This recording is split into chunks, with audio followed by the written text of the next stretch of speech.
Hello friends and family of YouTube. Well, if you watched my last video, I told all the viewers, I said, hey, I don't feel confident enough to try to do this live streaming deal. But if y'all want to do the same as live streaming, which is the interaction of getting to ask questions, go ahead and leave me some. And today that's what I'm doing, is answering those questions that people have asked. So just wanted to share some time with you, and man, I sure do appreciate all the people that have done thumbs up over the year and a half now, and also all the comments everybody leaves. So man, I tell you what, I feel really blessed over the time period of having this channel. So anyway, let's get to the questions. Let's see what we got here. Well, the first one is from Miss Sensational Michelle, and she asked, what is my most memorable moment at the flea market in Nashville? Well, that's a pretty good story. So let me show you a picture.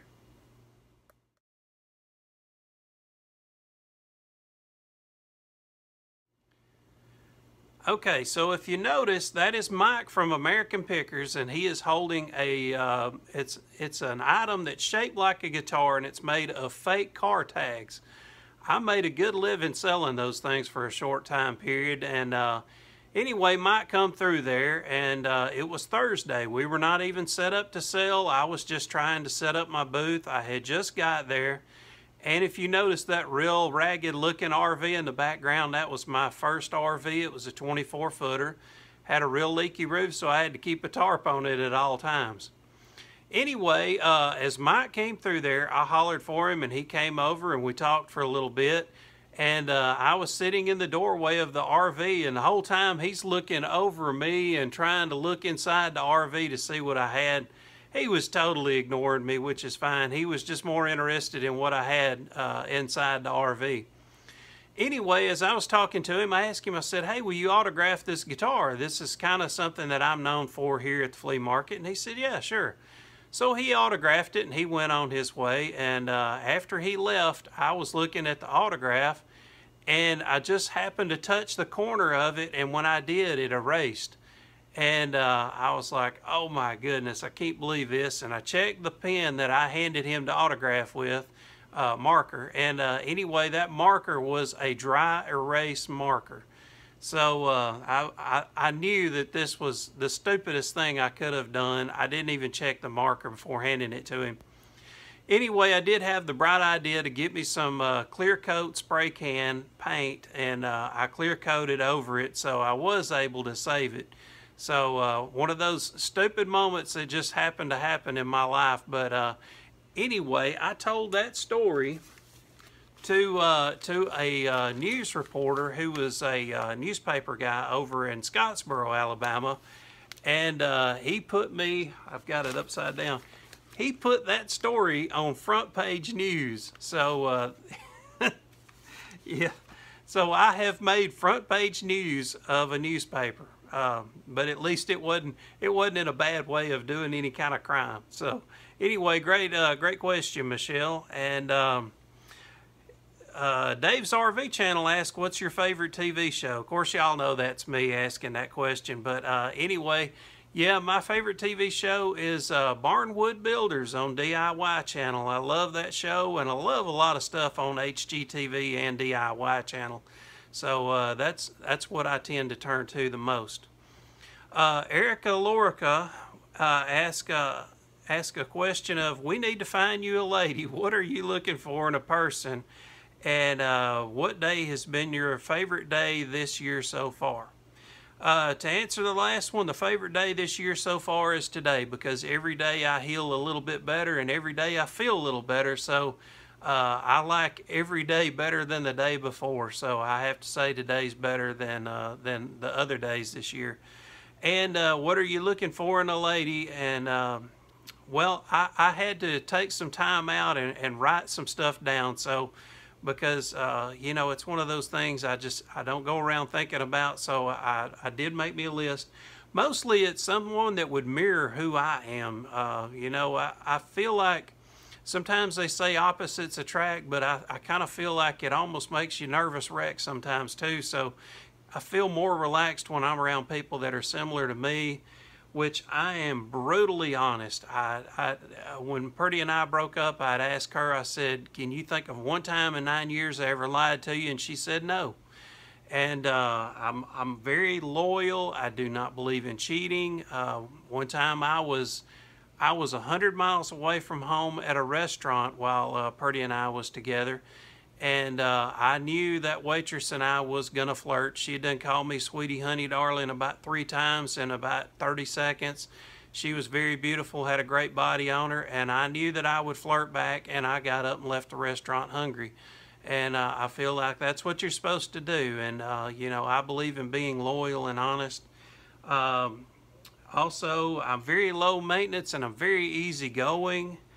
Laid back. I love animals. I keep myself clean. I take a shower every day, but as far as my home and my atmosphere, I'm not a clean freak. So if somebody was a clean freak, we probably wouldn't get along that great. As far as appearance goes, I'll show you my Hollywood crushes. Donna Reed.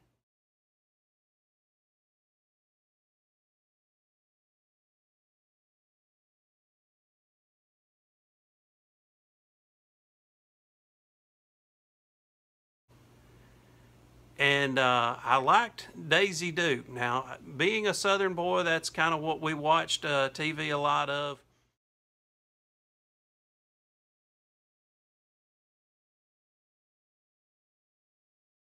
I loved the way Daisy Duke dressed. I couldn't help it. You know, she was great. But anyway, that's kind of who I'm looking for, I guess, is all the same qualities that I have. I generally do like slender build women, and I'm not overly picky, I don't think, but some people have told me in the past that I am. So anyway, great question, Erica. I appreciate it. And Srip63 asked, what hobbies beside the flea market do you have? Well, you know, I've thought about this question, and I have to say my life is a hobby. I don't, with me being semi-retired and working from home, about everything I do is a hobby. You know, I do play guitar, and I would like to say that I would love to work on my old cars again. That was something that I hadn't done in a long time. Now that I'm feeling a lot better and everything, hopefully I'll get back to doing that. But I love working on old cars from time to time. And sometimes I enjoy doing the woodwork, but just about everything I do is a hobby. Whether it's YouTube, that's a hobby of mine. I don't know, even the flea market seems to be a hobby, even though it is a way that I do make a living. So good question, Srip. Appreciate it. And NC Auto Man 57, he asked the question, how long have you been doing woodwork, and were you born and raised in Alabama? Well, with an accent like this, you know I didn't come from Canada, but yeah, I've been born and raised here in Alabama. I have moved around a little bit, going to college, that sort of thing, but basically I've been right here in North Alabama most of my life. My mother's family is from Laurel, Mississippi. I spent a little bit of time there and visiting, and my dad's family is from South Tennessee in a town called Fayetteville. So spent most of my time pretty much in this general area. Yeah, how long have I been doing the woodwork? Probably about eight years as far as on a more serious level. I think my first thing that I built with woodworking was probably about 12 years ago, and that was a coffee table that I still have in my house today. So be prepared. He's always great about thumbs up. Tom, I appreciate it. Thank you, sir. He was asking, do I still have the first cars from when I was younger? Yeah, I do. I still have a 65 Oldsmobile F85, and my mother and father bought that car brand new. I have a picture of my mom standing in front of that car pregnant with me inside. So pretty neat picture to have, but I'll show you a picture of that car right here.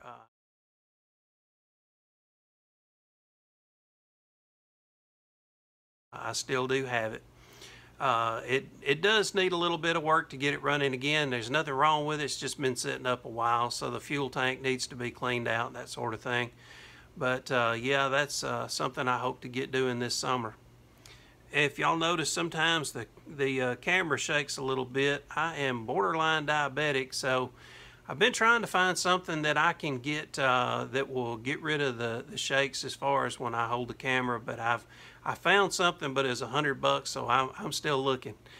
Anyway, Laser 6, he's from New Zealand, and he asked me. He said, "What year is the Toyota truck? How's the rental property?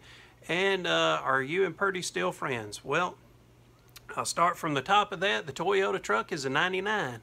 I bought that brand new over in Atlanta, Georgia when I was traveling for Frito-Lay, and I've had it ever since, of course, and I'll probably die with that truck. I tell you, I really love it. It's been really good to me. Anyway, how's the rental property? Is it rented yet? I'm still doing work on it, and I will be doing a roof on it pretty soon, but I've not got it rented out yet. The last question he asked was, are you and Purdy still friends? Yes, we are still friends. We never argued, fought, or any of that stuff when we were together, and we're not going to start it now. So she's still got a lot of her things here to get out of the house. So, you know, we're being very amicable. We don't see each other very often at all. A text here or there once in a while, but yeah, we're not upset with each other by no means. Okay, and Bill Edwards asked, what made you want to do woodworking? Well, I was buying the woodwork porch swings and rocking chairs, that sort of thing, from a gentleman, and I was reselling them, and I got to thinking, man, this guy is making all the money because I'm buying them from him, then I'm selling them, and it's costing me more than it should. So I bought a swing from him. I took the swing apart, and I figured out how to make it myself, and that's how I got into woodwork. And I think it's been about 8 years or so now. Great question, Bill. Harley Charlie did not have a question. He just said, hopes me and Muppy are doing great, and we are, and we're still thinking of you, Charlie, and your wife. I know she's having some struggles, so keeping you in our thoughts and prayers. So KCK said that that I seem confident in front of the camera, and I got a little bit of Andy Griffith in me, and asking if I would consider maybe doing some local TV station type work, maybe DIY videos or otherwise.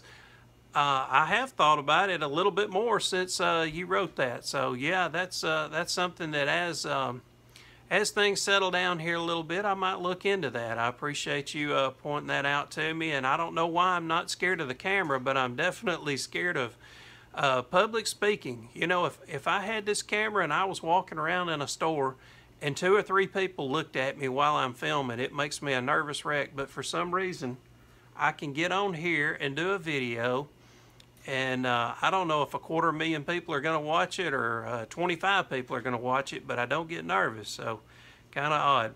Anyway, Leanne P. asks, or says, love your videos, you're funny, keep them coming. Thank you, Leanne, I appreciate that. And Buck Naked, friend down in Florida, that's Patrick. He's asking if I am familiar with a Winnebago Spider 24 FQ toy hauler, and what do I think about using a toy hauler as a full-time RV setup? I think it's a great idea, especially being in Central Florida. If I was anywhere, that would be the one place that I would want to do it, because in the northern states and the colder regions of the winter time, you're definitely going to have troubles with condensation. So condensation leads to the mold and mildew, which leads to breathing issues, and I know that Patrick has struggled a little bit with that in the past. So with that being said, yeah, I think the only place you could probably pull that off healthy is down in Florida. The thing about the toy hauler, you've got that big open space, which makes a great living room. So yeah, I think it's a great idea, but I'm not familiar with the Spider 24 FQ, but good luck with that. I hope you get that. You deserve it, man. Eddie Imperial, do I see any eggshell RVs that are used in the price range anywhere that I go? Locally, no, actually I don't, Eddie, and I think part of the problem is trade-in values on RVs are so horrible. You lose so much money on your RV that Generally, these egg-shaped ones are kind of a new thing. They've been around a little while, but they've really taken off recently. So you can imagine if you've had something for only a year or two, maybe 3, on the RV level, you've not got to pay it down very much, so you still owe a lot of money. Trade-in value is probably half of what you owe on it, so you don't want to trade it in, therefore there's not many trade-ins. Anywhere I go dealership-wise, I see about 95% new RVs and maybe only 5% used ones. So I think most dealerships are telling their customers, hey, y'all should probably try to sell this on Craigslist because you're going to do better there than you will trading it in. So Mark Matthews commented, said he really likes the videos. Thank you, Mark. I appreciate that. And he's asking, are you enjoying some things in your life again? Yeah, I am. I appreciate you asking. Yeah, life's getting better each and every day, and still have my struggles like anybody else does. But yeah, I'm feeling great, Mark. Thank you. Nancy Oden says, what are your thoughts on a slide-in truck camper? She feels a little bit intimidated about pulling a trailer behind her. So I totally understand what you're talking about there, Nancy. And personally, if it were me, I like truck campers. I don't see anything wrong with them. What I do suggest is getting a truck that is extreme overkill. Reason I say that is if you've got a truck that can barely pull it, then of course it's going to be the driving of it's going to be a little more dangerous. You got all that weight in the back of your truck, and when the back of your truck comes down, the front of the truck is going to come up. So when the front wheels come off of the ground, what happens is you're not going to get as good a traction when you're trying to maneuver in traffic, or let's say you hit ice or a wet road, or if you need to make a quick move to avoid something in the road. You're not going to have as good a control of a, let's say, a F100 truck or F150, whatever. So I would suggest getting a F250, F350, F450, something like that, a much heavier duty truck than what it requires. So great question, and I'm glad you asked that. So, and that pretty much sums up all the questions from everybody. Hey, I do appreciate it, and that was fun for me, and I hope it was for y'all. I may start doing this quarterly. We'll see see how it goes, I guess. See about the thumbs up from this video, and what comments I get on this video, I guess. So folks, man, I really appreciate it. Like I said, I think I'm going on about 1.5 years now of having this channel, and it's been a lot of fun for me. I hope it's been fun for y'all. Man, I sure appreciate y'all hanging with me all this time. And you know, every time I don't see one of you make a comment, I notice that you're gone, and you know, it's like having family on here. So I hope that y'all stay with me, and hope everything's doing well for those that I hadn't seen on here in a while. And thanks again, folks. I really appreciate it. Y'all have a great day. See y'all soon. Bye-bye.